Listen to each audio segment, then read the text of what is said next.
지금 국제 고일 유학계에 전례 없는 충격이 강타했습니다. 러시아 바이칼 호수 밑에서 발견된 7천년 전 고인골에서 충격적인 과학적 증거가 나왔어요. 세계 최고 분자 인류학자 이사벨라 콜린스 박사는 단순한 민족주의라고 무시했던 한국 연구팀의 주장을 검증하려다 고대인의 DNA가 현대 한국인과 98.8% 일치한다는 결과를 목도합니다. 라이벌 학자의 노골적인 방해와 데이터 조작, 위협 속에서 과연 그들은 7,000km를 넘어선 잃어버린 형제와의 감동적인 재회를 완성할 수 있을까요? 안녕하세요. 저는 이사벨라 콜린스입니다. 하버드 분자인류학과 교수이자 17년간 고대 DNA 연구로 세계의 국제학술상을 받은 과학자죠. 2024년 10월 15일 영하 12도의 바이칼 호수 발굴 현장에 도착했을 때 저는 한 가지만 생각했습니다. 이 터무니없는 가설을 단번에 무너뜨리겠다고요. 한국에서 온 강하준 교수가 보낸 이메일은 가관이었습니다. 7천년 전 바이칼 지역 고인골이 한반도 정착민의 직계 조상일 가능성이 있다니요. 저는 그의 논문 초고를 읽으며 코웃음을 쳤습니다. 민족주의적 로망이 과학을 침범하는 전형적인 사례였죠. 하지만 제 학자적 양심이 발동했습니다. 직접 확인해서 명확히 반박해야 한다고 생각했어요. 발굴 현장은 상상보다 열악했습니다. 얼어붙은 땅을 파내는 러시아 연구원들의 거친 숨소리가 들렸어요. 강하준 교수는 40대 후반의 야윈 체구의 낡은 파카를 입고 있었습니다. 저를 보자 그는 서툰 영어로 인사했죠. 저는 냉정하게 손을 내밀었습니다. 악수는 짧았어요. 그날 오후 첫 번째 고인골 샘플이 도착했습니다. 두개골 일부와 대퇴골 조각이었어요. 저는 즉시 샘플 추출 작업에 들어갔습니다. 24시간이 걸렸죠. 미토콘드리아 DNA 염기 서열을 분석하는 동안 저는 강 교수가 제공한 한반도 고대인 DNA 데이터베이스를 함께 열어두었습니다. 비교 작업을 위해서였어요. 다음 날 새벽 4시 27분 컴퓨터 화면에 결과가 떴습니다. 처음엔 오류라고 생각했습니다. 저는 분석 프로그램을 재부팅했어요. 같은 결과였습니다. 심장이 2번 크게 뛰었죠. 바이칼 고인골의 미토콘드리아 DNA 하플로그룹이 한반도 신석기 유적에서 발견된 고대인의 것과 98.8% 일치했습니다. 불가능한 수치였어요. 저는 의자에서 일어나 창밖을 바라봤습니다. 바이칼 호수가 새벽 안개 속에서 깨어나고 있었죠. 손끝이 차갑게 식었습니다. 17년간 쌓아온 제 학문적 신념이 흔들리는 걸 느꼈어요. 이 데이터가 진짜라면 인류 이동의 1만 년 역사를 새로 써야 할 겁니다. 강 교수를 불러야 했습니다. 하지만 저는 망설였어요. 아직 확신할 수 없었죠. 샘플 오염 가능성, 데이터베이스 오류, 분석 프로그램의 버그까지 모든 변수를 점검해야 했습니다. 저는 노트북을 닫고 다시 실험실로 향했어요. 외투도 입지 않았습니다. 추위를 느낄 겨를이 없었죠. 그날 저는 14시간 동안 같은 실험을 3번 반복했습니다. 결과는 동일했어요. 98.8%라는 수치는 변하지 않았습니다. 저는 마침내 강 교수에게 연락했죠. 그의 목소리는 떨렸습니다. 30분 후 그가 실험실 문을 열고 들어왔어요. 저는 모니터를 가리켰습니다. 말없이 데이터를 보여줬죠. 강 교수는 한참 동안 화면을 응시했습니다. 그의 손이 미세하게 떨렸어요. 저는 냉정하게 말했습니다. 아직 최종 결론을 내릴 단계가 아니라고요. 더 많은 샘플과 교차 검증이 필요하다고 했죠. 하지만 제 내면 깊은 곳에서는 알고 있었습니다. 이건 단순한 우연이 아니라는 걸요. 과학자로서의 직관이 말하고 있었습니다. 우리가 뭔가 엄청난 것을 발견했다고요. 그날 밤 저는 잠들 수 없었습니다. 바이칼의 차가운 바람 소리를 들으며 저는 생각했어요. 만약 이게 사실이라면 제가 평생 믿어온 인류 이동 지도는 완전히 잘못된 것일 수도 있다고요. 일주일 후 강하준 교수가 제 임시 숙소를 찾아왔습니다. 그의 손에는 두툼한 파일 3개가 들려 있었어요. 오전 9시 정각이었습니다. 저는 커피를 마시다 말고 그를 맞이했죠. 그의 얼굴엔 밤새 잠 못 잔 흔적이 역력했습니다. 눈밑은 검게 그을렸고 손톱 사이에는 발굴 현장에 흙이 끼어 있었어요. 강 교수는 파일을 테이블에 펼쳤습니다. 한반도 북방 기원설에 관한 17년간의 연구 자료였어요. 저는 첫 장을 넘기며 눈살을 찌푸렸습니다. 2007년부터 시작된 그의 연구는 한국 학계에서 철저히 무시당해왔죠. 주류 역사학자들은 그를 과대망상에 빠진 민족주의자라고 불렀습니다. 국제학회에서는 발표 기회조차 얻지 못했어요. 논문은 17번 연속 게재 거부당했습니다. 그가 조심스럽게 입을 열었습니다. 자신의 가설이 감정이 아닌 데이터에서 시작되었다고 말했죠. 저는 손을 들어 그를 제지했습니다. 천천히 설명하라고 했어요. 강 교수는 심호흡을 하고 첫 번째 자료를 가리켰습니다. 1998년 함경북도 청진 유적에서 발굴된 신석기 6올 47구의 DNA 분석 결과였어요. 낡은 사진들이 덧붙여져 있었습니다. 그 유골들은 독특한 특징을 보였습니다. 두개골 형태가 중국 남방궤도, 몽골궤도 아니었죠. 오히려 시베리아 알타이 지역 고대인과 유사한 구조였습니다. 저는 자료를 꼼꼼히 읽었어요. 분석 방법론은 조악했지만 기본 데이터는 신뢰할 만했습니다. 미토콘드리아 하플로그룹 C와 D가 우세하게 나타났죠. 전형적인 북방 시베리아 마커였어요. 강 교수는 계속 설명했습니다. 그는 지난 20년간 한반도 전역에서 발굴된 신석기 유적 127곳의 데이터를 수집했어요. 그중 83곳에서 북방계 유전자 마커가 발견되었다고 했습니다. 저는 고개를 들었죠. 그에게 물었습니다. 왜 이 중요한 데이터가 국제학계에 알려지지 않았냐고요. 제 목소리에는 의심이 섞여 있었습니다. 그의 대답은 씁쓸했습니다. 한국 학계가 먼저 막았다고 했어요. 민족주의 논란을 우려했다는 겁니다. 국제학회에 논문을 제출했지만 번번이 거절당했죠. 심사위원들의 평가는 한결같았습니다.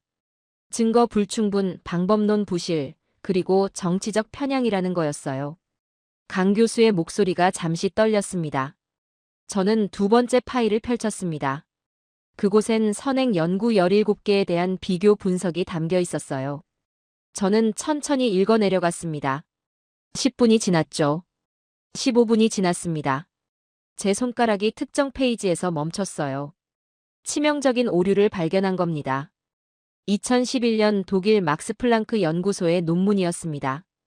그들의 샘플 선정에 문제가 있었습니다. 한반도 남부 지역 6골 23구만을 분석하고 전체를 대표한다고 주장했죠. 북부 지역은 완전히 배제했습니다. 저는 다른 논문들도 검토했어요. 비슷한 오류가 반복되고 있었습니다. 일본 교토대학 연구팀은 아예 한반도 샘플을 12구만 사용했어요. 통계적으로 의미 없는 숫자였습니다. 저는 파일을 덮었습니다. 강 교수를 똑바로 바라봤어요. 솔직히 말했죠. 그의 연구에도 결함이 있다고요. 샘플 크기가 작고 통계적 유의성이 부족하며 무엇보다 독립적 교차 검증이 전무하다고 했습니다. 강 교수의 얼굴이 굳었어요. 저는 멈추지 않았습니다.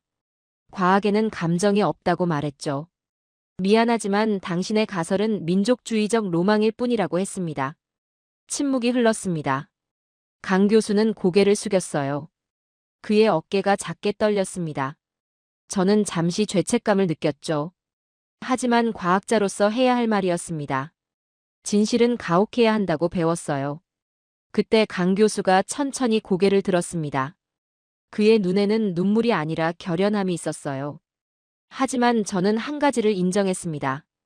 바이칼 고인골 데이터만큼은 무시할 수 없다고요. 98.8%라는 수치는 우연으로 설명할 수 없었습니다. 통계적 오차 범위를 훨씬 벗어났죠.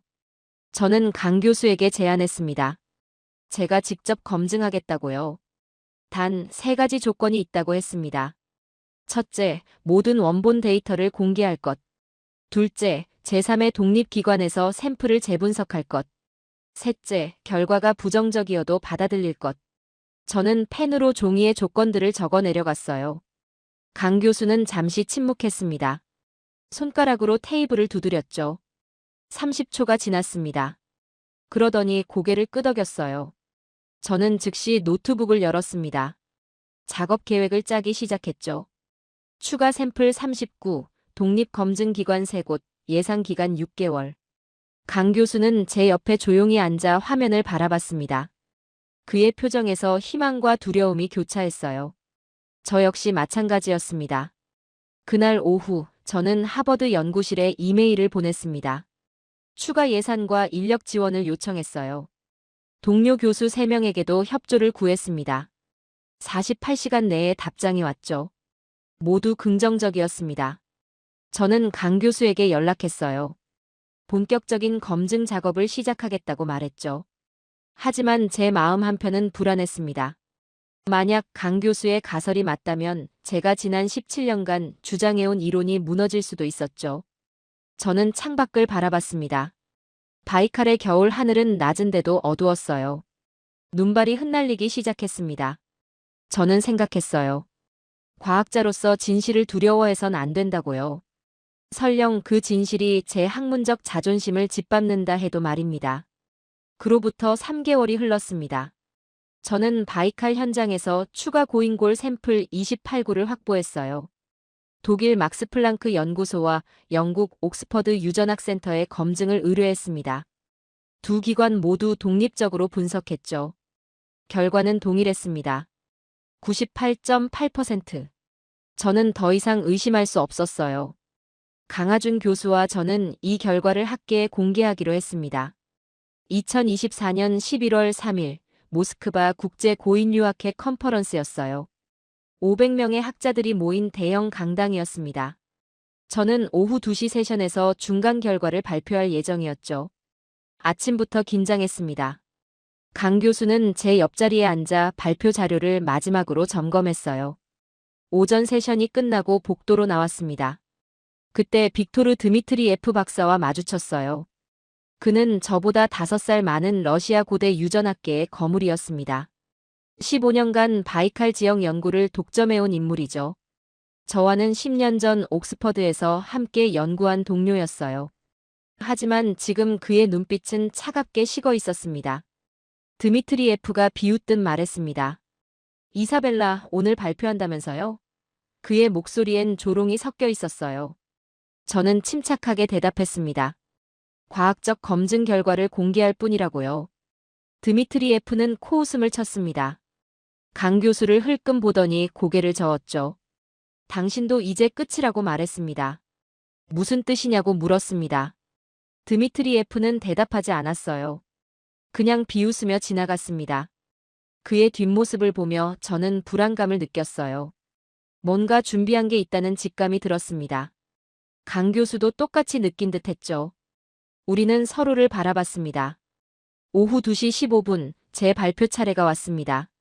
저는 연단에 올라 심호흡을 했어요. 첫 슬라이드를 띄웠습니다. 바이칼 고인골의 미토콘드리아 DNA 분석 결과였죠. 98.8% 일치라는 수치가 대형 스크린에 떴습니다. 청중석에서 웅성거림이 일었어요.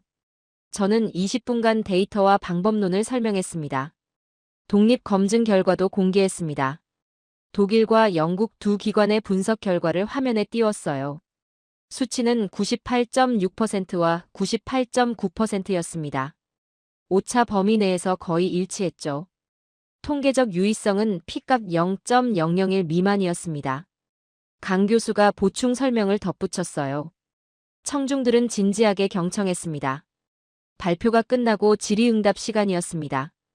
드미트리예프가 손을 들었어요. 사회자가 그에게 마이크를 건넸습니다. 드미트리예프는 천천히 일어섰죠. 그의 얼굴엔 냉소가 가득했습니다. 이사벨라 박사님, 질문이 아니라 지적을 하겠습니다. 그가 말했어요. 강당이 조용해졌습니다. 그는 자신의 노트북을 열었습니다.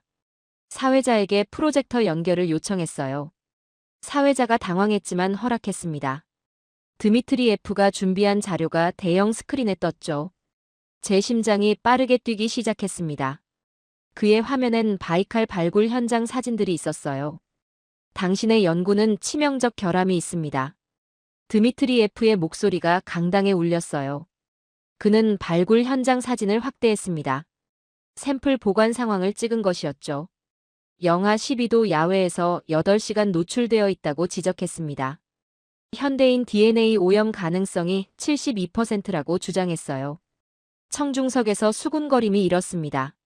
저는 즉시 반박하려 했습니다. 하지만 드미트리예프는 멈추지 않았어요. 다음 슬라이드를 띄웠습니다. 강 교수가 제공한 한반도 DNA 데이터베이스였죠. 출처가 불분명하다고 주장했습니다. 원본 샘플 접근이 불가능하다고 했어요. 데이터 신뢰성을 검증할 수 없다고 말했습니다. 강 교수의 얼굴이 창백해졌습니다. 그는 자리에서 일어서려 했어요. 저는 그의 팔을 잡았습니다. 아직 아니라고 눈빛으로 신호했죠. 드미트리예프는 계속 공격했습니다. 한국 연구팀의 과거 논문 17편이 모두 게재 거부당한 이유를 아느냐고 물었어요. 방법론이 엉망이었기 때문이라고 말했습니다. 그리고 결정타를 날렸습니다. 바이칼은 알타이족의 성지입니다. 드미트리예프가 목소리를 높였어요. 7천년간 우리 민족이 지켜온 유산이죠. 동쪽 끝 반도 국가의 감성팔이 민족주의가 침범할 영역이 아닙니다. 강당이 술렁였어요. 러시아와 독일 학자 12명이 고개를 끄덕였습니다. 저는 마이크를 잡았습니다. 드미트리예프 박사님, 과학적 근거를 제시하십시오. 제 목소리는 떨렸지만 단호했어요. 감정이 아니라 데이터로 말씀해 주시길 바랍니다. 드미트리예프가 비웃었습니다. 데이터요? 조작된 데이터 말입니까? 그가 냉소적으로 대꾸했어요. 청중석이 둘로 갈라졌습니다. 러시아, 독일, 중국 학자들은 드미트리예프를 지지했어요. 미국, 영국, 프랑스 학자들은 저를 옹호했습니다. 사회자가 질서를 요청했죠. 하지만 분위기는 이미 험악해졌습니다. 학술 토론이 아니라 진영 대결이 되어버렸어요. 드미트리예프가 최후 통첩을 했습니다. 국제고인유학회 윤리위원회에 이 연구의 즉각 중단을 요청하겠다고 선언했어요. 샘플 오염과 데이터 조작 의혹이 해소될 때까지 모든 발표와 논문 게재를 금지해야 한다고 주장했습니다. 17명의 학자가 동의한다며 손을 들었어요. 저는 말문이 막혔습니다. 3개월간의 노력이 한순간에 무너지는 순간이었어요. 강 교수는 고개를 떨구고 있었습니다. 그의 어깨가 작게 떨렸죠. 17년간의 연구가 또다시 부정당하는 걸 지켜보는 것이었습니다. 저 역시 무력감에 휩싸였어요. 세션이 끝나고 우리는 조용히 강당을 나왔습니다. 복도에는 아무도 우리에게 말을 걸지 않았어요. 몇몇 학자들이 지나가며 동정 어린 눈빛을 보냈습니다. 대부분은 우리를 피했죠. 저는 강 교수와 함께 호텔 로비 소파에 앉았습니다. 둘 다 한마디도 하지 않았어요. 10분이 지났습니다. 강 교수가 조용히 말했어요. 죄송합니다, 콜린스 박사님. 저 때문에 선생님까지 곤란해지셨네요. 그의 목소리는 가라앉아 있었습니다. 저는 고개를 저었어요. 아니라고 말했습니다. 우리는 옳은 일을 하고 있다고요. 하지만 제 마음속엔 의문이 생겼습니다. 과연 우리가 이길 수 있을까요? 드미트리예프는 학계의 권력자였어요. 그의 영향력은 막강했습니다. 저는 창밖을 바라봤어요. 모스크바의 겨울 하늘은 잿빛이었습니다. 눈발이 흩날리기 시작했죠. 그날 밤 저는 호텔방에서 데이터를 다시 검토했습니다. 드미트리예프의 지적 중 일부는 타당했어요. 샘플 보관에 더 주의했어야 했습니다. 하지만 72% 오염 가능성은 과장이었어요. 그는 과학이 아니라 정치를 하고 있었습니다. 저는 노트북을 덮었어요. 한 가지만 확신했습니다. 포기할 수 없다고요. 모스크바에서 돌아온 지 5일째 되는 날, 강하준 교수가 제게 이메일을 보냈습니다. 제목은 간단했어요. 마지막 희망이라고 적혀 있었습니다. 본문엔 바이칼 북쪽 170km 지점에 사는 에벤키족 샤먼 공동체에 관한 내용이 담겨 있었어요. 그들은 1500년간 구전으로 고대 노래를 전승해온 사람들이었습니다. 저는 처음엔 회의적이었죠. 하지만 강 교수의 설명을 읽고 생각이 바뀌었습니다. 그 공동체는 7세기부터 바이칼 지역에 정착했어요. 외부와 단절된 채 고대 언어와 풍습을 지켜왔다고 했습니다. 고고학자 3명이 2019년에 방문해서 녹음한 자료가 있었죠. 강 교수는 그 음원 파일을 첨부했습니다. 저는 헤드폰을 끼고 재생 버튼을 눌렀어요. 기묘한 선율이 흘러나왔습니다. 낮고 깊은 목소리가 반복적인 리듬을 만들어냈어요. 멜로디는 단순했지만 묘하게 마음을 끌었습니다. 저는 소름이 돋는 걸 느꼈어요. 어디선가 들어본 듯한 느낌이었죠. 한국 전통 음악을 들었을 때의 그 감각과 비슷했습니다. 강 교수에게 전화를 걸었습니다. 그가 즉시 받았어요. 저는 물었습니다. 이 노래를 음악학적으로 분석했느냐고요. 강 교수는 아직이라고 대답했습니다. 하지만 서울대학교 국악과 교수에게 자문을 구했다고 했어요. 그 교수가 흥미롭다는 반응을 보였다고 말했습니다. 저는 결심했습니다. 직접 가보겠다고 말했어요.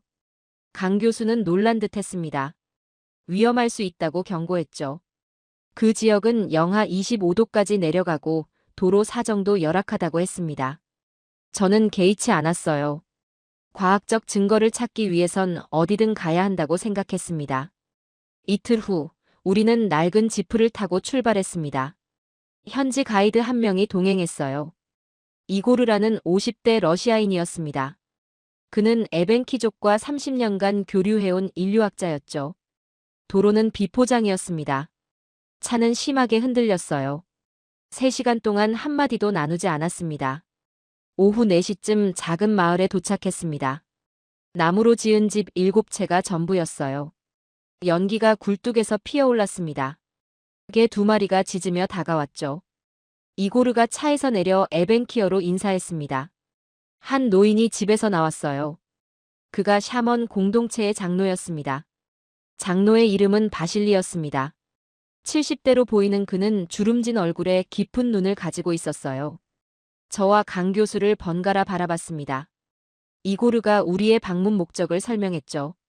바실리는 고개를 끄덕이며 집 안으로 들어오라고 손짓했습니다. 집 안은 따뜻했습니다. 난로에서 장작이 타고 있었어요. 벽에는 동물 가죽과 오래된 악기들이 걸려 있었습니다. 바실리는 우리에게 차를 따라줬죠. 허브 향이 났습니다. 저는 한 모금 마시며 긴장을 풀었어요. 이고르가 통역을 시작했습니다. 강 교수가 바이칼 고인골 연구에 대해 설명했어요. 한반도와의 유전적 연결 가능성을 이야기했습니다. 바실리는 조용히 듣고 있었죠. 그의 표정은 변하지 않았습니다. 10분간의 설명이 끝났을 때 바실리가 천천히 입을 열었어요. 우리 조상들도 그 이야기를 알고 있습니다. 이고르가 통역했어요. 저는 몸을 앞으로 기울였습니다. 바실리는 계속 말했죠. 아주 오래전 동쪽에서 온 사람들이 있었다고 전해진다고 했습니다.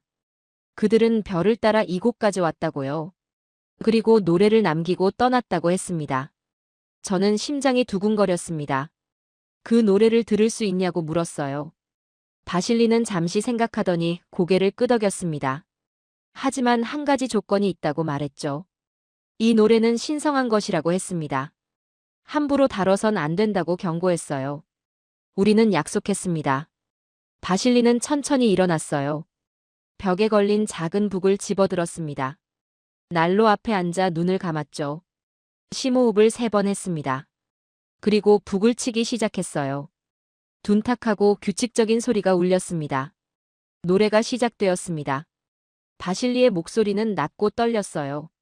멜로디는 단조로웠지만 강렬했습니다. 리듬은 느리다가 빨라졌다가를 반복했죠.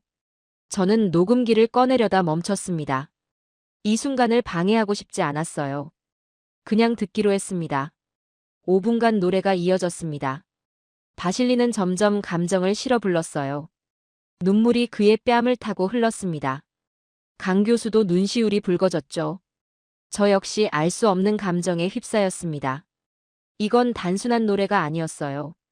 누군가의 슬픔과 그리움이 담긴 메시지였습니다. 노래가 끝났습니다. 바실리는 북을 내려놓고 눈을 떴어요. 그의 눈빛은 평온했습니다. 이고르가 말했죠. 이 노래는 잃어버린 별의 노래라고 불린다고요. 조상들이 떠나온 고향을 그리워하며 부른 것이라고 했습니다. 1500년간 대대로 전해졌다고 말했어요. 저는 바실리에게 물었습니다. 녹음을 허락해 주실 수 있냐고요. 바실리는 잠시 망설이더니 동의했습니다. 단, 이 노래의 의미를 존중해달라고 부탁했어요. 저는 약속했습니다. 강 교수가 녹음기를 꺼냈죠. 바실리는 다시 한번 노래를 불러줬습니다. 그날 밤 우리는 마을에서 묵었습니다. 이고르가 마련해준 작은 오두막이었어요. 저는 즉시 노트북을 켰습니다. 강 교수는 서울에 있는 민족음악학자 김소연 교수에게 화상통화를 걸었어요. 밤 11시였지만 김 교수는 기꺼이 응했습니다. 우리는 녹음 파일을 전송했죠. 김 교수가 파일을 재생하며 분석을 시작했습니다. 그녀는 먼저 템포를 측정했어요. 분당 72비트였습니다. 한국 전통 음악 중 진양조의 템포와 거의 일치했죠. 그녀의 눈빛이 날카로워졌습니다. 다음으로 음계를 분석했어요. 소프트웨어로 주파수를 추출했습니다. 놀라운 결과가 나왔습니다. 5음계 구조였어요. 도, 레, 미, 솔, 라로 구성된 전형적인 펜타토닉 스케일이었습니다. 김 교수가 말했죠. 한국 전통 음악의 기본 음계와 동일하다고요. 하지만 더 중요한 건 선법이라고 했습니다. 그녀는 선율의 진행 방향을 분석했어요. 하행 선법이었습니다. 높은 음에서 시작해서 점차 낮은 음으로 내려가는 구조였죠. 한국 민요의 전형적인 특징이었습니다. 김 교수는 계속 설명했어요. 더 흥미로운 건 리듬 패턴이라고 했습니다. 그녀는 비트 분석 프로그램을 실행했죠. 장단 구조가 드러났습니다. 느린 3박자로 시작해서 점차 빨라지는 패턴이었어요. 12박 단위로 반복되었습니다. 김 교수가 흥분한 목소리로 말했죠. 이건 한국 산조의 진양조에서 중모리로 넘어가는 구조와 77% 일치한다고요. 통계적으로 우연이라고 보기 어렵다고 했습니다. 저는 더 확실한 증거가 필요했습니다. 김 교수에게 스펙트로그램 분석을 요청했어요. 음파의 시각적 패턴을 보고 싶었습니다. 그녀는 프리즘 음향 분석 소프트웨어를 실행했죠. 화면에 형형색색의 파동이 나타났습니다. 저는 숨을 죽이고 지켜봤어요. 특정 구간에서 독특한 패턴이 보였습니다. 2분 17초와 3분 42초 지점이었어요. 음의 떨림이 규칙적으로 반복되었습니다. 김 교수가 말했죠. 이건 식임새라고 불리는 기법이라고요. 한국 전통 음악에서 음을 흔들어 감정을 표현하는 방식이라고 설명했습니다. 에벤키족 노래에도 똑같은 기법이 있었어요. 김 교수는 비교 분석을 제안했습니다. 그녀가 가진 한국 민요 데이터베이스 237곡과 대조하자고 했어요. 저는 즉시 동의했습니다. 김 교수는 컴퓨터 알고리즘을 돌렸죠. 음계, 선법, 리듬, 식임새 등 12가지 변수를 종합 분석했습니다. 결과가 나오는데 1시간 20분이 걸렸어요. 새벽 1시 30분 화면에 결과가 떴습니다. 종합 유사도 55.3%. 특히 경기 민요 중 아리랑과 도라지와의 유사도가 각각 62%, 58%였습니다. 김 교수가 조심스럽게 말했죠.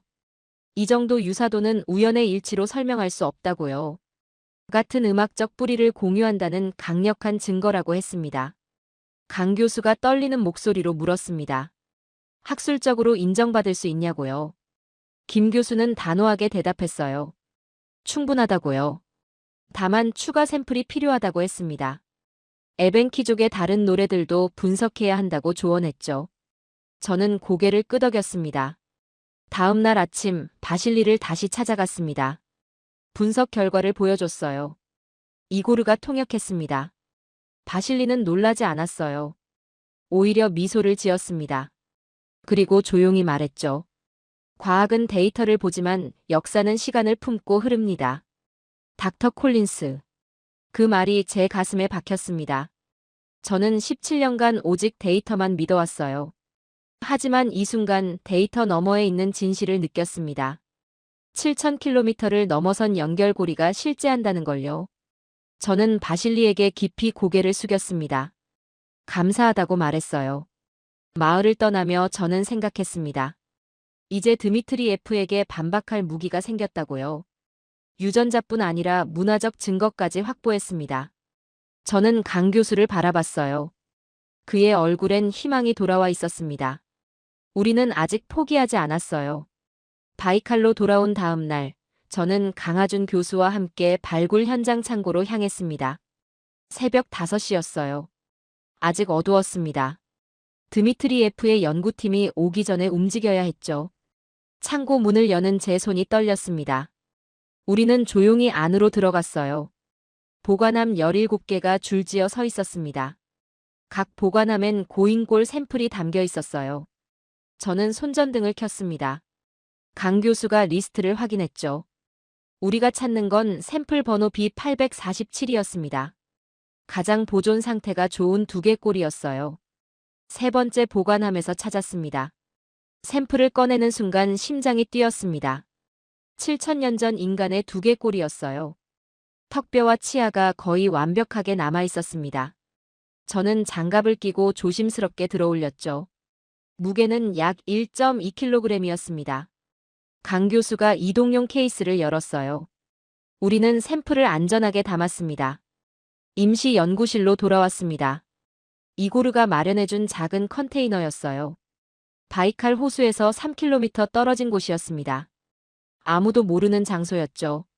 저는 즉시 장비를 설치했습니다. 3D 스캐너, 현미경, 컴퓨터 세대가 전부였어요. 하지만 충분했습니다. 첫 작업은 3D 스캔이었습니다. 2개 꼴을 회전 테이블에 올려놓았어요. 레이저 스캐너가 0.01mm 단위로 표면을 읽기 시작했습니다. 360도 전체를 스캔하는데 2시간 40분이 걸렸죠. 강 교수는 옆에서 조용히 지켜봤습니다. 우리 둘 다 한마디도 하지 않았어요. 오전 10시 스캔이 완료되었습니다. 컴퓨터 화면에 완벽한 3D 모델이 떴어요. 저는 마우스로 2개 꼴을 회전시켰습니다. 모든 각도에서 관찰할 수 있었죠. 강 교수가 숨을 죽였습니다. 저는 측정 프로그램을 실행했어요. 39개의 기준점을 설정했습니다. 앞면 각도를 먼저 분석했습니다. 비근점에서 하악점까지의 각도가 67.3도였어요. 저는 데이터베이스를 열었습니다. 현대 한국인 평균은 68.1도, 시베리아 알타이는 65.7도였죠. 바이칼 고인골은 정확히 그 중간이었습니다. 우연이라고 보기엔 너무 정확했어요. 2개 꼴 폭과 길이의 비율을 측정했습니다. 2개 지수가 82.4였어요. 단두형과 중두형의 경계였습니다. 한국인은 평균 83.1, 알타이는 81.2였죠. 또다시 중간 지점이었습니다. 저는 손을 멈추고 강 교수를 바라봤어요. 그도 같은 생각을 하고 있었습니다. 이건 이동 경로의 증거였습니다.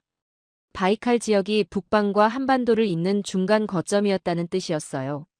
저는 다음 단계로 넘어갔습니다. 가장 중요한 치아 분석이었죠. 치아는 환경의 영향을 거의 받지 않습니다. 유전적 특성이 가장 명확히 드러나는 부위예요. 현미경으로 상악 제1대구치를 관찰했습니다. 치아 교두의 개수가 4개였어요. 전형적인 몽골로이드 특징이었습니다. 하지만 교두의 배열 패턴이 독특했죠. Y자형 홈을 이루고 있었습니다.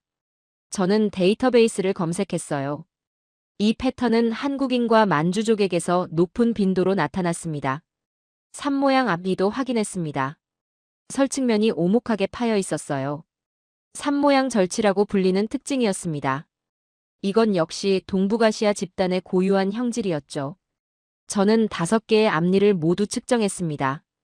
파임의 깊이가 평균 1.8mm였어요.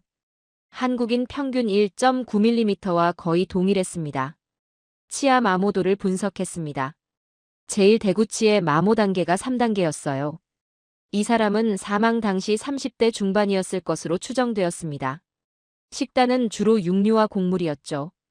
치아 범낭질의 동위원소 분석 결과가 그걸 말해주고 있었습니다.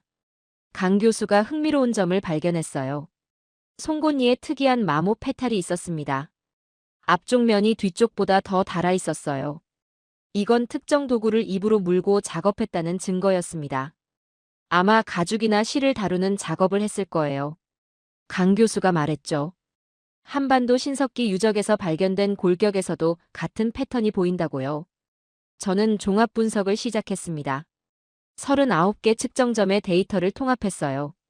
주성분 분석 알고리즘을 실행했습니다. 결과가 나오는데 1시간이 걸렸죠. 오후 3시 17분 화면에 산점도가 나타났습니다. 저는 숨을 멈췄어요. 바이칼 고인골이 정확히 중간에 위치했습니다. X축은 한국인을 향하고 Y축은 알타이인을 향했어요. 바이칼 샘플은 두 집단의 교집합 영역에 있었습니다. 통계적 확률은 94.7%였죠. 이건 우연이 아니었습니다. 명백한 유전적 연속성이었어요. 강 교수가 조용히 말했습니다. 이제 확신할 수 있겠냐고요. 저는 고개를 끄덕였습니다. 98.8%라는 수치가 단순한 우연이 아니라는 걸 증명했다고 말했어요. 이 사람들은 북방에서 한반도로 이동하는 과정의 중간 단계였습니다. 혹은 한반도에서 북방으로 이동한 집단일 수도 있었죠. 해가 지기 시작했습니다. 저는 창밖을 바라봤어요. 바이칼 호수가 석양빛에 물들고 있었습니다. 강 교수가 제 옆에 섰죠. 우리는 잠시 말없이 서 있었습니다. 7,000년 전 이곳을 지나간 사람들을 생각했어요. 그들은 어떤 희망을 품고 이동했을까요? 저는 결심했습니다. 이 데이터를 세상에 공개하겠다고요. 드미트리 F가 뭐라 하든 상관없었습니다. 98.8%라는 수치는 단순한 유전자가 아니었어요. 1만 년 전의 약속이자 제 학자 인생을 건 양심이었습니다. 저는 강 교수를 바라봤어요. 그도 같은 표정이었습니다. 그날 밤 우리는 논문 작성을 시작했습니다. DNA 분석, 음악적 유사성, 골격 형태학적 증거를 모두 담기로 했어요. 세 개 분야의 독립적 증거가 하나의 결론을 가리키고 있었습니다. 한반도와 바이칼 지역은 유전적으로, 문화적으로 연결되어 있었죠. 저는 키보드를 두드리기 시작했습니다. 새벽 2시까지 작업했습니다. 서론과 방법론을 완성했어요. 강 교수가 참고 문헌을 정리했습니다. 우리는 커피를 마시며 잠시 쉬었죠. 창밖엔 별이 총총했습니다. 저는 생각했어요. 이 증거들을 드미트리 F가 어떻게 반박할 수 있을까요? 불가능할 거라고 확신했습니다. 논문 작성을 시작한 지 3일째 되던 새벽, 컨테이너 밖에서 이상한 소리가 들렸습니다. 오전 4시 13분이었어요. 차 한 대가 멈추는 소리였습니다. 엔진 소리가 꺼졌죠. 저는 잠에서 깨어 귀를 기울였습니다. 발소리가 들렸어요. 2명, 아니 3명이었습니다. 심장이 빠르게 뛰기 시작했죠. 강 교수도 일어났습니다. 그가 제 눈을 바라봤어요. 우리 둘 다 같은 생각을 했습니다. 드미트리 F였죠. 저는 조용히 일어나 창문 쪽으로 다가갔습니다. 커튼 틈으로 밖을 내다봤어요. 어둠 속에서 손전등 3개가 움직이고 있었습니다. 컨테이너를 향해 다가오고 있었어요. 문고리가 덜컥거렸습니다. 누군가 문을 열려고 했어요. 저는 강 교수에게 신호를 보냈습니다. 노트북을 챙기라고요. 강 교수가 재빨리 움직였죠. 세 대의 컴퓨터를 끄기 시작했습니다. 하지만 시간이 부족했어요. 문이 거칠게 열렸습니다. 드미트리 F가 들어왔습니다. 그의 뒤에 러시아인 2명이 따라왔어요. 덩치가 큰 남자들이었습니다. 드미트리 F는 우리를 보며 비웃었죠. 이사벨라, 몰래 연구를 재개했더군요. 그의 목소리는 차갑게 가라앉아 있었습니다. 저는 침착하게 대답했어요. 이건 합법적인 연구라고요.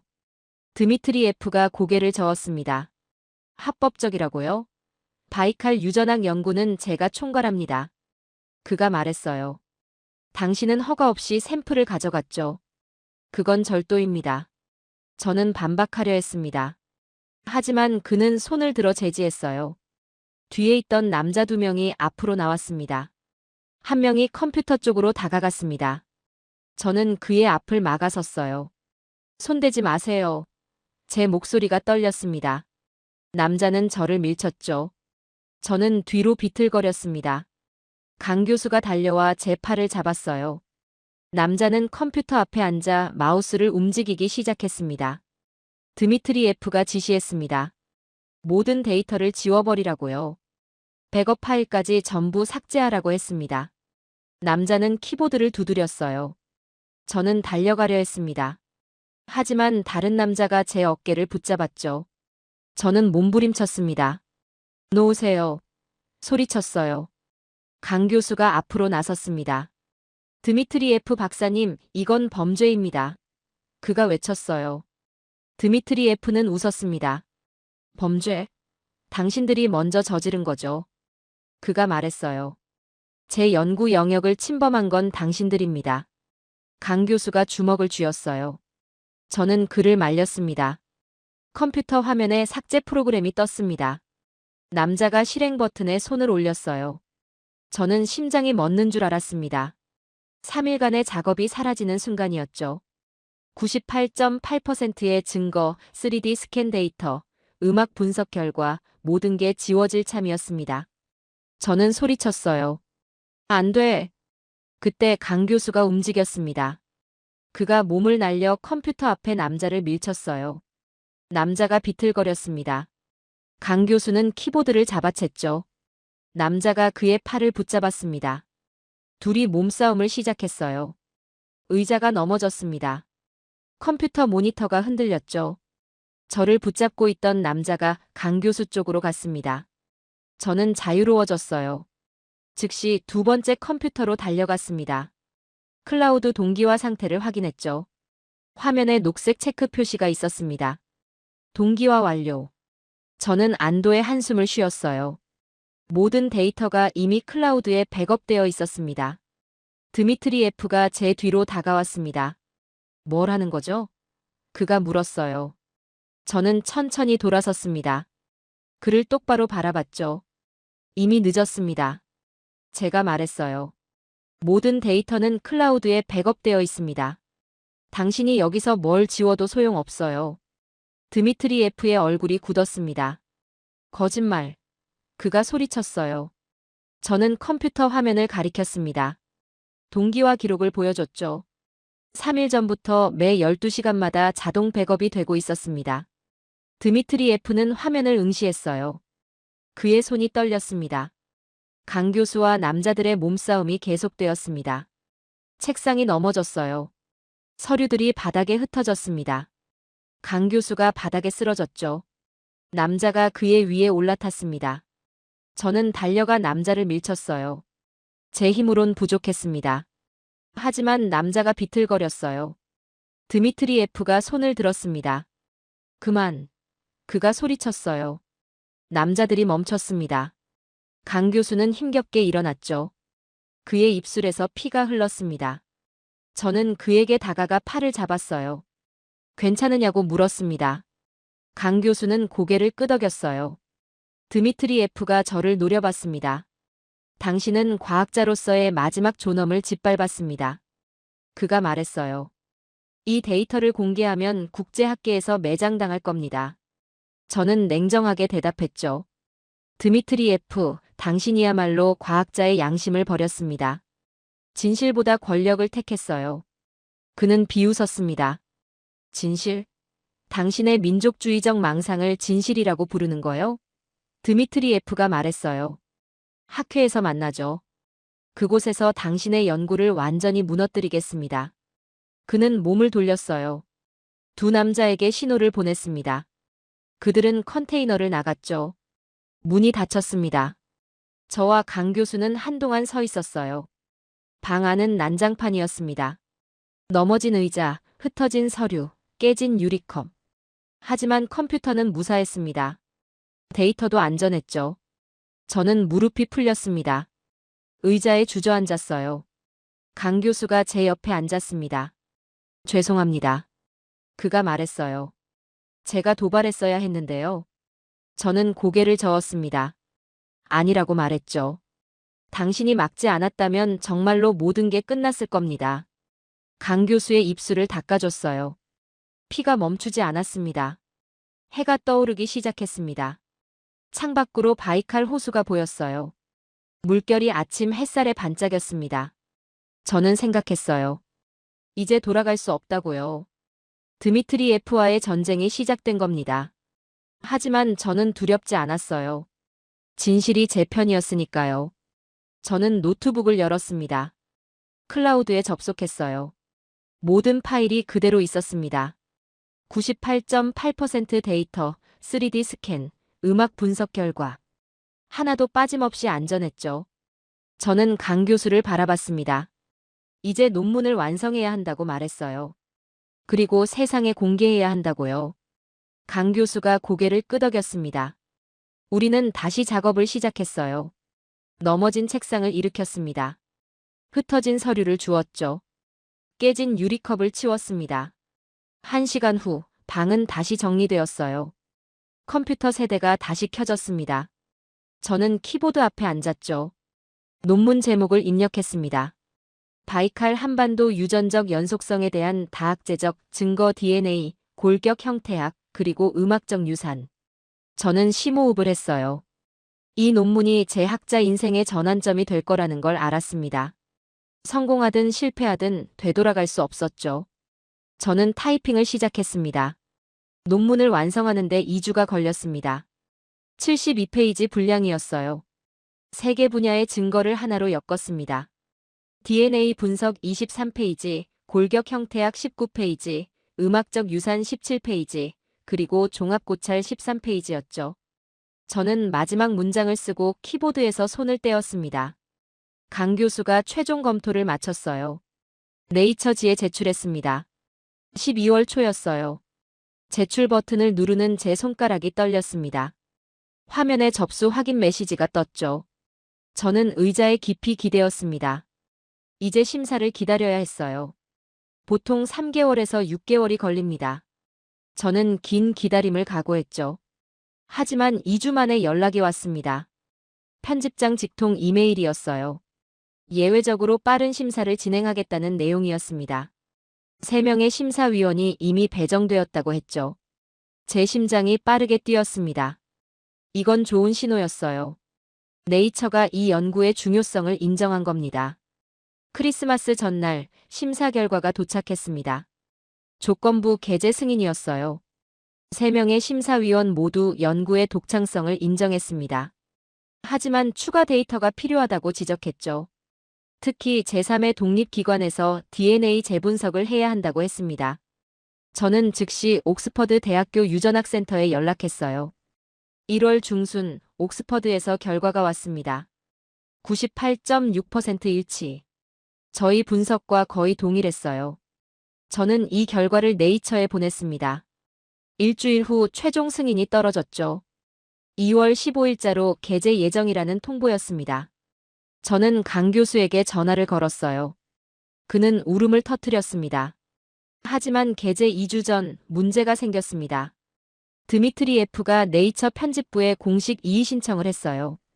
연구 윤리 위반 의혹을 제기했습니다. 샘플을 무단으로 채취했다고 주장했죠. 편집장이 저에게 해명을 요청했습니다. 저는 모든 경위를 설명했어요. 바이칼 발굴 프로젝트의 공식 참여자였다고 밝혔습니다. 네이처는 독립조사위원회를 구성했습니다. 3주간 조사가 진행되었어요. 저는 모든 서류를 제출했습니다. 발굴 허가증, 샘플 채취 기록, 연구 참여 동의서까지요. 강 교수도 증언했습니다. 이고르도 증인으로 나섰죠. 조사위원회는 꼼꼼하게 검토했습니다. 3월 초 조사 결과가 발표되었습니다. 윤리 위반 없음. 명확한 결론이었어요. 드미트리예프의 주장은 근거 없는 방해 공작으로 판명되었습니다. 오히려 그가 연구 데이터 파기를 시도한 정황이 드러났죠. 네이처는 논문 게재를 확정했습니다. 동시에 드미트리예프에게 경고를 보냈어요. 논문이 공개된 날은 3월 20일이었습니다. 온라인 게재와 동시에 국제기자회견을 열었어요. 런던, 서울, 보스턴을 화상으로 연결했습니다. 저는 런던 네이처 본사에 있었죠. 강 교수는 서울에서 참여했습니다. 기자 87명이 접속했어요. 카메라 플래시가 터졌습니다. 발표를 시작했습니다. 저는 첫 슬라이드를 띄웠어요. 바이칼 호수 지도였습니다. 7,000년 전 이곳을 지나간 사람들의 이동 경로를 표시했죠. 북방에서 출발해 바이칼을 거쳐 한반도로 향하는 붉은 화살표가 그려져 있었습니다. 혹은 그 반대 방향일 수도 있다고 설명했어요. 두 번째 슬라이드는 DNA 데이터였습니다. 98.8% 일치라는 수치가 화면을 채웠어요. 세계 독립기관의 검증 결과를 함께 제시했습니다. 98.8, 98.6, 98.9%. 오차 범위 내에서 완벽하게 일치했죠. 기자들이 웅성거렸습니다. 질문이 쏟아졌어요. 세 번째는 3D 골격 분석이었습니다. 두개골 모델이 화면에 회전하며 나타났어요. 39개 측정점의 데이터를 시각화했습니다. 안면 각도, 두개 지수, 치아 형태 모두 한국인과 알타이인의 중간 형태였죠. 애니메이션으로 비교 분석을 보여줬습니다. 세 개의 두개골이 겹쳐지며 유사성이 드러났어요. 네 번째는 음악적 증거였습니다. 에벤키 샤먼의 노래 음원을 재생했어요. 30초간 강당의 선율이 울렸습니다. 그 다음 한국 산조를 들려줬죠. 기자들의 눈빛이 변했습니다. 유사성이 귀로 들려도 느껴졌어요. 저는 음악 분석 그래프를 띄웠습니다. 리듬 패턴 유사도 55%라는 수치를 강조했죠. 다섯 번째 슬라이드가 핵심이었습니다. 문명 전파 루트 애니메이션이었어요. 지도 위에 시간의 흐름이 표시되었습니다. 기원전 5000년부터 현재까지의 이동 경로가 펼쳐졌죠. 흥미로운 건 양방향 화살표였습니다. 북방에서 한반도로만 온 게 아니었어요. 한반도에서 발전한 청동기 기술이 다시 북방으로 역유입된 증거도 있었습니다. 저는 마지막 문장을 천천히 말했습니다. 대한민국은 단순히 반도의 나라가 아니라 유라시아 대륙 문명의 심장이었습니다. 이것이 과학이 증명한 진실입니다. 제 목소리는 떨렸지만 분명했어요. 강당이 조용해졌습니다. 3초간 침묵이 흘렀죠. 그리고 박수가 터져나왔습니다. 질의응답 시간이었습니다. BBC 기자가 손을 들었어요. 드미트리예프 박사의 반박에 대해 어떻게 생각하느냐고 물었습니다. 저는 침착하게 대답했죠. 과학은 권위가 아니라 증거로 말한다고요. 우리는 17개 이상의 독립적 검증을 거쳤다고 설명했습니다. 드미트리예프는 단 하나의 반박 데이터도 제시하지 못했다고 말했어요. 뉴욕타임스 기자가 물었습니다. 이 발견이 인류학에 어떤 의미를 갖느냐고요? 강 교수가 대답했어요. 기존의 단선적 이주 이론을 수정해야 한다고 말했습니다. 인류는 한 방향으로만 이동하지 않았다고요. 문명의 교류는 쌍방향이었다고 강조했습니다. 한반도가 문화의 종착점이 아니라 중심지였다고 설명했어요. 한국 기자가 질문했습니다. 민족주의적 해석 논란에 대해 어떻게 생각하느냐고요? 저는 단호하게 답했습니다. 이건 민족주의가 아니라 과학이라고요. 유전자는 거짓말하지 않는다고 말했습니다. 98.8%라는 수치는 감정이 아니라 사실이라고 강조했죠. 기자회견이 끝난 후 반응이 폭발했습니다. 24시간 내에 논문 다운로드가 12만 건을 넘었어요. 트위터에서 관련 해시태그가 트렌딩 1위를 차지했습니다. CNN, BBC, NHK 모두 메인 뉴스로 다뤘죠. 한국에서는 특별 다큐멘터리 제작이 결정되었습니다. 세계가 주목하고 있었어요. 하지만 드미트리예프는 침묵했습니다. 그는 어떤 공식 성명도 내지 않았어요. 학회에도 나타나지 않았습니다. 일주일 후 소식이 들렸죠. 모스크바 대학교가 그의 연구실 조사를 시작했다는 겁니다. 데이터 조작 의혹이 제기되었다고 했어요. 저는 안타까움을 느꼈습니다. 3월 말, 저는 서울로 향했습니다. 강 교수가 특별 강연을 준비했어요. 서울대학교 대강당이었습니다. 1200명 좌석이 매진되었죠. 저는 무대에 올라 마이크를 잡았습니다. 청중들의 눈빛이 반짝였어요. 저는 이야기를 시작했습니다. 98.8%의 진실에 대해서요. 강연이 끝난 후 한 학생이 다가왔습니다. 20대 초반의 여학생이었어요. 눈물을 흘리고 있었습니다. 감사하다고 말했죠. 우리의 역사를 증명해줘서 고맙다고 했습니다. 저는 그 순간 깨달았어요. 이 연구가 단순한 학술적 성과가 아니라는 걸요. 누군가에게는 정체성의 회복이었습니다.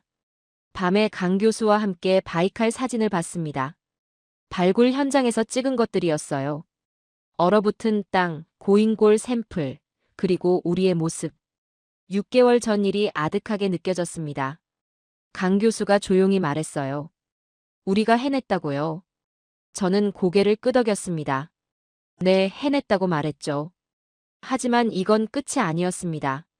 시작이었어요. 더 많은 발굴이 필요했습니다.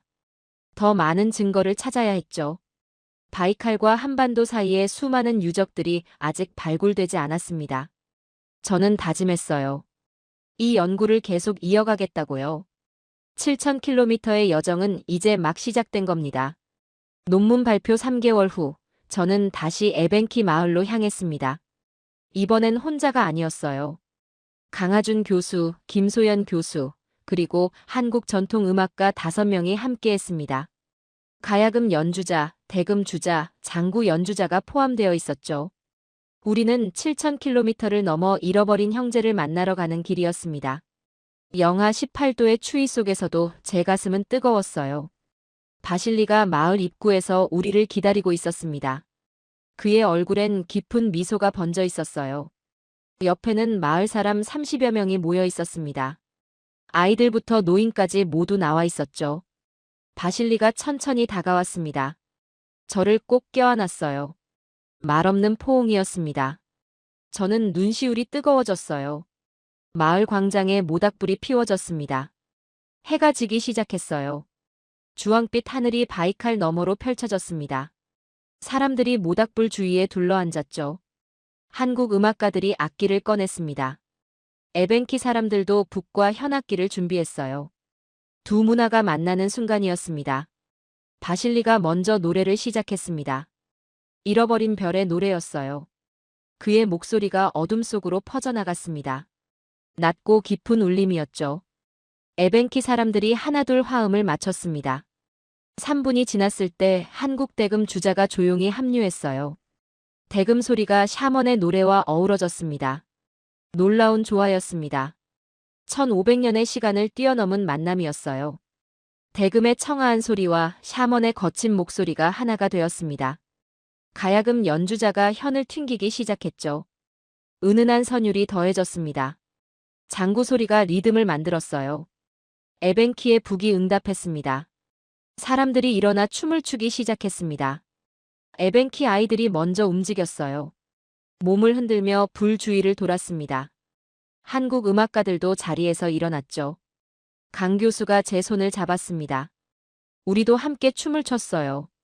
김소연 교수는 눈물을 흘리며 웃고 있었습니다. 음악이 점점 빨라졌습니다. 느린 진양조에서 중모리로 넘어가는 리듬이었어요. 에벤키의 노래도 속도를 높였습니다. 두 문화의 음악이 완벽하게 맞물렸죠. 마치 처음부터 하나였던 것처럼요. 모닥불의 불꽃이 높이 치솟았습니다. 연기가 별이 가득한 하늘로 올라갔어요. 저는 그 순간을 평생 잊지 못할 겁니다. 7,000km를 넘어 만난 사람들이 하나의 노래를 부르고 있었어요. 국경도 언어도 인종도 중요하지 않았습니다. 우리는 모두 같은 뿌리에서 나온 가족이었죠. 과학이 증명한 진실이 음악으로 되살아났습니다. 저는 가슴이 벅차올랐어요. 음악이 절정에 달했습니다. 모든 악기가 하나로 합쳐졌어요.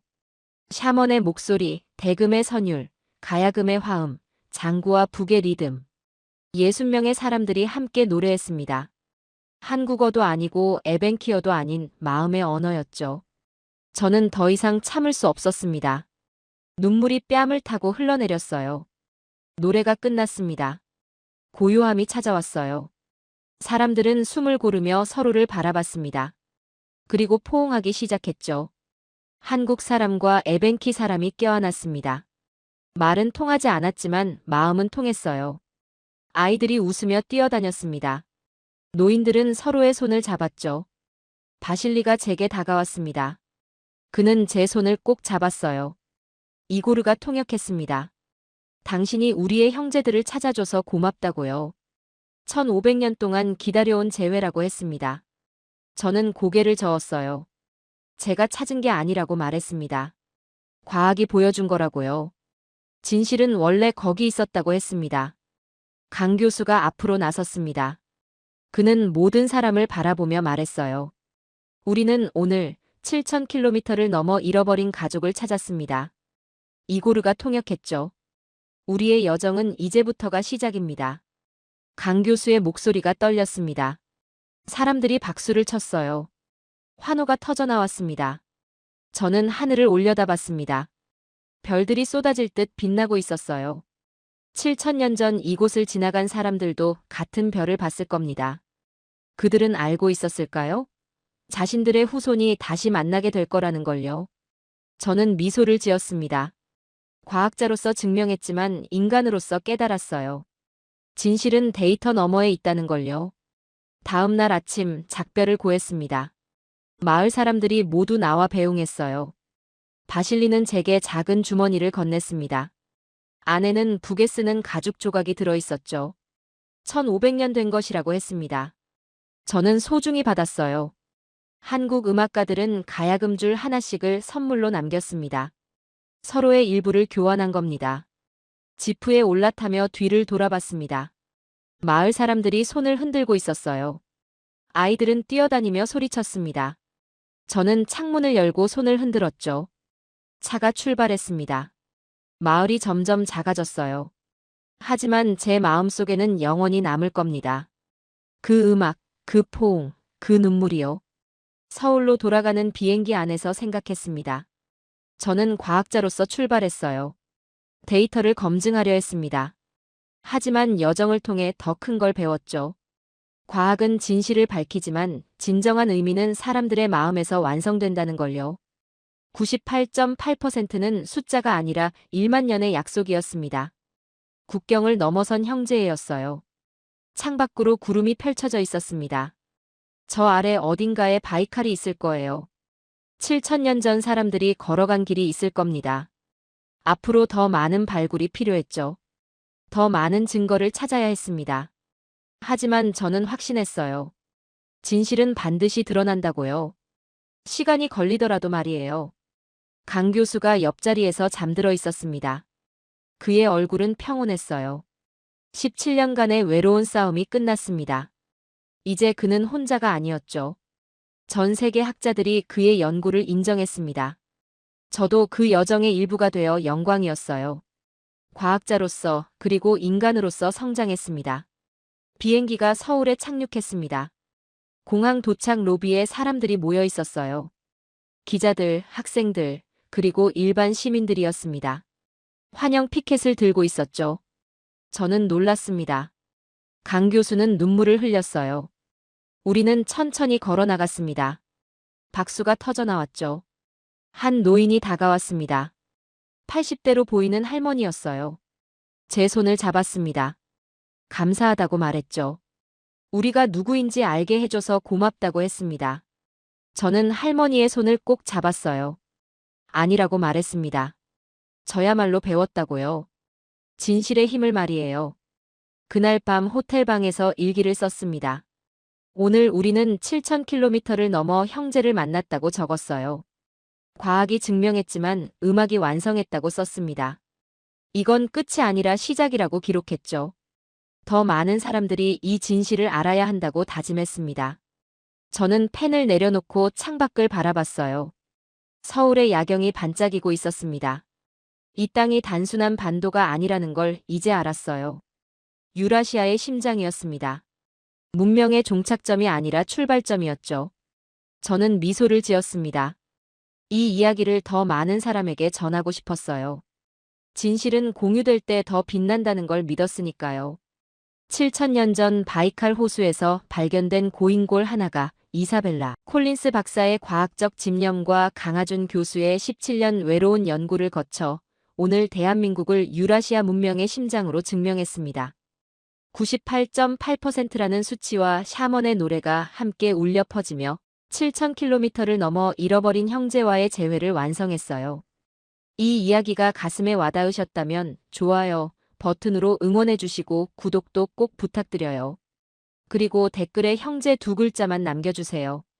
여러분의 댓글 하나하나가 우리 역사를 지키고 다음 세대에게 소중한 역사를 전하는 힘이 됩니다. 끝까지 시청해주셔서 진심으로 감사드립니다. 2025년 10월 전 세계 학계가 신라 천년의 수도 경주를 주목하게 됐습니다. 캠브리지 대학 한 학자가 신라 왕족 DNA에서 발견한 91% 일치율 때문이었어요. 8,000km 떨어진 유라시아 초원 지배층과 거의 같은 유전자였습니다. 네이처 사이언스가 논문을 실었고 BBC가 3부작 다큐 제작을 결정했어요. 그리고 때마침 경주에서 21개국 정상이 모인 에이펙 정상회의가 열렸습니다. 금관총 특별 방문 일정이 잡혔고 37살 백인 학자가 직접 브리핑을 맡았어요.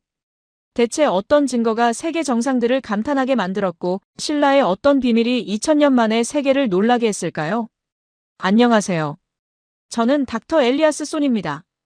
캠브리지 대학교 유전인류학 연구소에서 고대 DNA 분석을 전문으로 하고 있죠. 37살 박사학위를 받은 지 8년째였습니다. 제 일은 간단해요. 수천 년 전 인골에서 유전자를 추출해 인류의 이동 경로를 밝혀내는 겁니다. 2024년 11월 3일 새벽 4시, 저는 평소처럼 연구소 지하 3층에 있었어요. 책상 위에는 커피 3잔이 놓여 있었죠. 모니터 앞에 앉은 지 14시간째였습니다.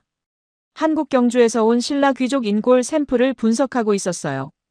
발굴 코드명 GC 2024-7, 1500년 전 금관총 석실에서 발견된 남성 유골이었습니다. 특별할 것 없는 일상적인 작업이었어요. 서울대 고고학팀이 6개월 전 보내온 샘플 중 하나였죠. 동아시아 고대 인골은 대부분 O1b나 O2 하플로그룹을 보였습니다. 예상 가능한 결과들이었어요. 이번에도 그럴 거라 생각했습니다. 분석 프로그램이 완료 신호음을 울렸어요. 저는 엔터키를 눌렀습니다. Y 염색체 하플로그룹 결과 창이 떴죠. 화면을 보는 순간 손가락이 멈췄어요. R1A. 저는 눈을 깜빡였습니다. 뭔가 잘못됐다고 생각했죠. R1A는 동아시아 고대 인골에서 나올 수 없는 유전자 마커였어요. 유럽, 중앙아시아 백인 계통의 전형적인 유전자였습니다. 샘플 오염이 분명했죠. 저는 즉시 분석 로그를 확인했어요. 추출 과정은 완벽했습니다. 밀봉 상태, 온도 기록, 무균 처리 절차. 모든 프로토콜이 정상이었어요. 하지만 여전히 의심스러웠습니다. 저는 냉동고에서 두 번째 샘플을 꺼냈죠. 같은 인골에서 추출한 대조군이었어요. 12시간 후 결과가 나왔습니다. 동일했어요. R1A. 심장이 빨리 뛰기 시작했죠. 우연이 아니었습니다. 저는 미토콘드리아 DNA 분석을 추가로 돌렸어요. 목의 유전자를 확인해야 했습니다. 다음 날 새벽 결과를 확인했어요. H2A5 변이형. 저는 의자에서 벌떡 일어났습니다. 이건 더 충격적이었죠. H2A5는 카자흐스탄, 러시아 남부 초원 유목민 귀족에게서만 나오는 희귀 유전자였어요. 한반도에서 발견된 적이 단 한 번도 없었습니다. 하지만 여기 있었어요. 1500년 전 신라 왕족의 뼈 속에 들어 있었습니다. 저는 다시 앉아 발굴 기록을 열었어요. 금관총은 1921년 발견됐지만 이 샘플은 2024년 추가 발굴에서 나온 것이었죠. 봉인된 석실 내부 산소 접촉 차단 상태로 1500년을 보낸 인골이었습니다. 오염 가능성은 사라졌어요. 저는 떨리는 손으로 비교 데이터베이스를 열었습니다.